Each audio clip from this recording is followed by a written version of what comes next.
Hey guys, welcome back to another video. I got an exciting one for you guys today because I know a bunch of 10th-gen Civics, at least Type Rs, have this issue of second gear grinding or they're getting lockouts out of their gears. But pretty much I'll be showing you guys today what I'll actually be offering for you guys so that you guys can help reduce that. And it will help a lot, and I do believe this is like a must-have mod for any of your 10th-gen Civics, especially your Type Rs, just to help get a better driving experience so you don't have to deal with those issues, especially if you send it a lot. So this little guy actually lives inside your slave cylinder, and this is the clutch delay valve. This is the issue that pretty much is causing that second gear grind or those lockouts, because it does reduce pretty much the line pressure. So this thing can't engage as fast as you'd want it to, so causing it to grind or you'll be locked out. So deleting this, I feel like, is a must-have mod for any 10-gen or Type R in general, because I feel like that is a big flaw in this transmission and it does need to be changed if you really want to get the full driving experience and not have to deal with these issues.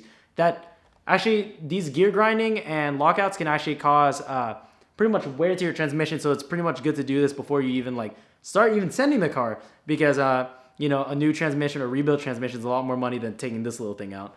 So that's pretty much what we'll be providing for you guys today, and today I'll be showing you guys how to pretty much take this out of the car and reinstall the new one that we provide for you guys. So for the first step of doing the slave cylinder, you gotta take off these two bolts, the bolt back here. This is at least for the PRL intake, the MAF sensor, and undo all these clamps to take this out so we can access the slave cylinder, which is right there.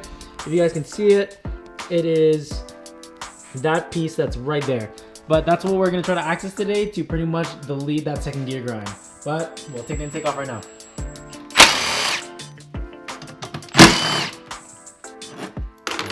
So it does make it a little bit easier because LEM has the PRL intake to take it actually out, but it will be pretty similar to doing any other intake. But yeah, the intake does have to come out for this. Nice. But yeah, you can see the slave cylinder right here. It is this piece that's in there. We do have to take that off. You just gotta take this nut off, and this is the bracket that holds the steel line in place. Once you take that off, it's gonna move freely, but don't forget to take the other 12mm bolts that holds the slave cylinder in place. You can see the 12mm I'm talking about. It's the one that's right down there. But you can see I'm just using a bunch of extensions just because I'm too lazy to use anything else. So I already broke them all loose, or both loose. So then got one, and then one more. You can hold it. Cool. Now it's the slave cylinder should be disconnected. Besides, it's still connected to the hard line. You gotta disconnect the line from the slave cylinder itself. Your brake master cylinder will be open, so it's going to introduce air, so you will have to bleed this before you put it back together. Just going to maneuver it around so you can access it, so we can take the hard line off, so that you guys can replace it with the new one that we can provide you guys. Also, we forgot to mention, you do got to take off the cold side charge pipe to be able to access it, because the steel line will prevent it from being able to pull it up, but you shouldn't technically need to jack up the car to do this. Here's the slave cylinder that we took off. You can see the 212s are mounted to there, and we took the charge pipe out. But everything, you should be able to access from the top. There's going to be this one stud right here that you got to take the nut off to be able to get access to this. But now we do have to take the line off to switch it out with a new one with the deleted clutch delay valve, so it will help reduce the second gear grind. So Lem is he's working on pinching off the line because fluid will come out, but you will also need a little bit of brake fluid because it's connected to the same cylinder. So you will need a bit more brake fluid so you can bleed it after, because you are going to introduce air into the system, and you will need to bleed it. And we'll show you guys how to bleed that as well. So we're using currently an adjustable wrench and a 12mm to do it, but we don't know the exact size. We just use the adjustable. But you do got to break it loose to take that line off. All right, so when it does come out, some fluid might come out, so it's a good idea to have a towel around so you don't get brake fluid on anything, just so you don't ruin any paint or anything. But that's also why we have pinch-off pliers, so that no fluid will come out. But the slave cylinder is now out.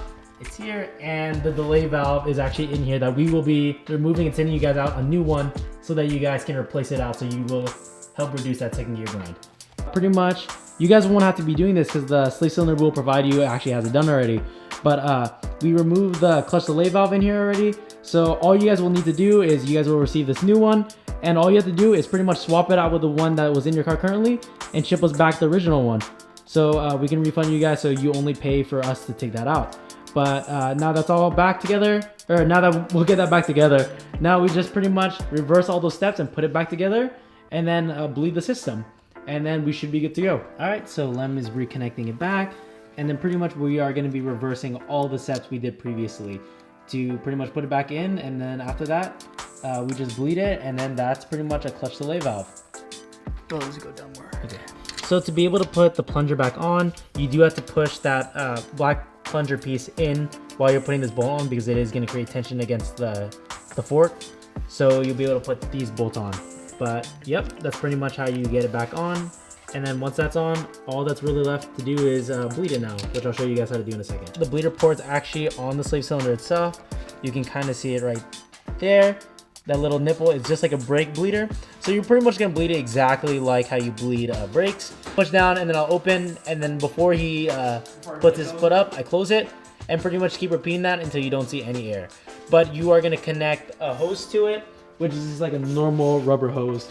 And I put a water bottle and a magnet together just to be able to bleed it.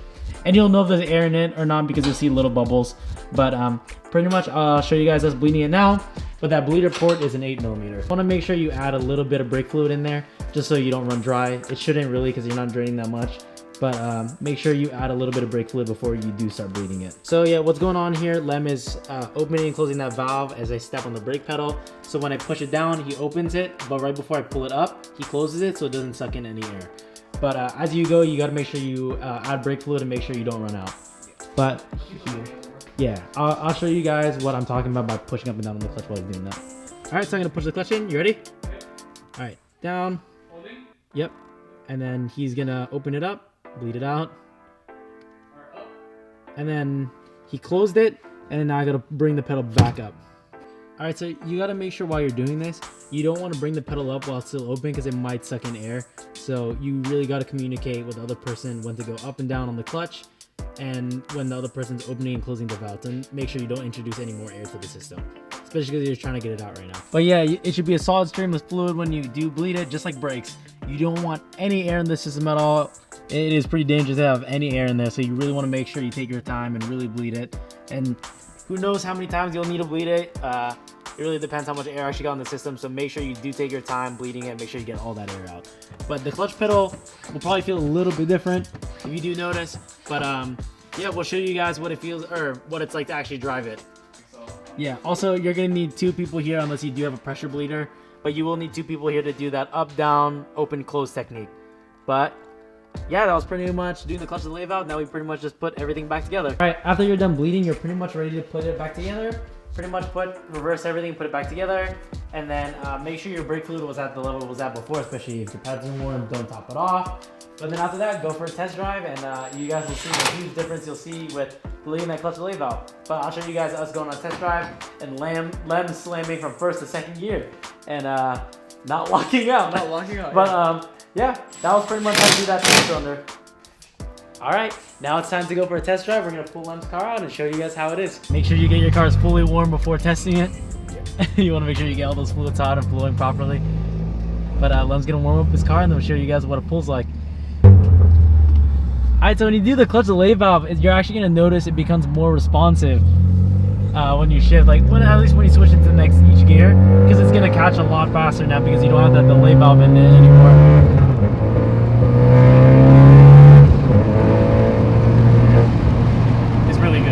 Nice.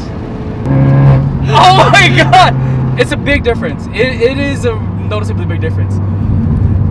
It went into second gear really smooth. I didn't get it on video, so we gotta do it again. Okay. But I tripped second gear, which is what you want. There is more shock at the drivetrain, but I'm not getting locked out of second gear anymore. Alright, but we'll see in a couple seconds after we test it more just to show you guys. Yeah. Alright, so all this testing is done in Mexico, just for the viewers to be clear. Do not do these on public roads. This is in Mexico and on a closed course, so we got it. Alright, here's the first to second gear while we're going around the bend.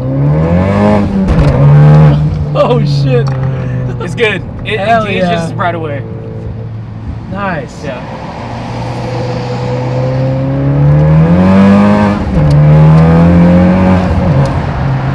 Hell yeah.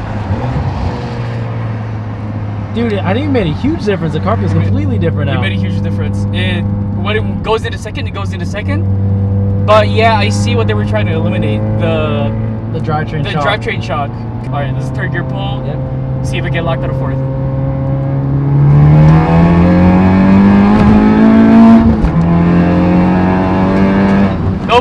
Yo, it goes in super quick. Hell yeah. It's something you guys have, obviously you can't tell like on camera, but it's something you guys like have to try out for yourself. It makes a big difference if you're trying to like actually go at it. I'm not scared to bang gears anymore. Nice. Yeah. Alright, so I'm driving the car now, and honestly, I just did a first to second gear, and the transition is actually way smoother feeling now that you don't have that delay. So I'm in first right now, and I'm gonna go into second. But honestly, transition's really smooth now, so... Oh shit! Yeah! Dude, it makes a huge... I literally could just bang it into second. Going over here? Yeah. You bang into second. Literally. You bang into second. It'll be fine. Because second gear, normally when you're going into it, it gets like, it's hard to pull it in. Yeah. Because it wants to lock you out. Yeah. But I do feel like that's why they put that delay valve there, so you can't do this. Let's go left. I'm going right. Oh, okay. I'll just go right here. But you really do notice it. Yeah. Like, here, let me see. Bang Holy shit! Dude, I've never been able to do that in my car. Yeah. You can bang first to second. Oh my god.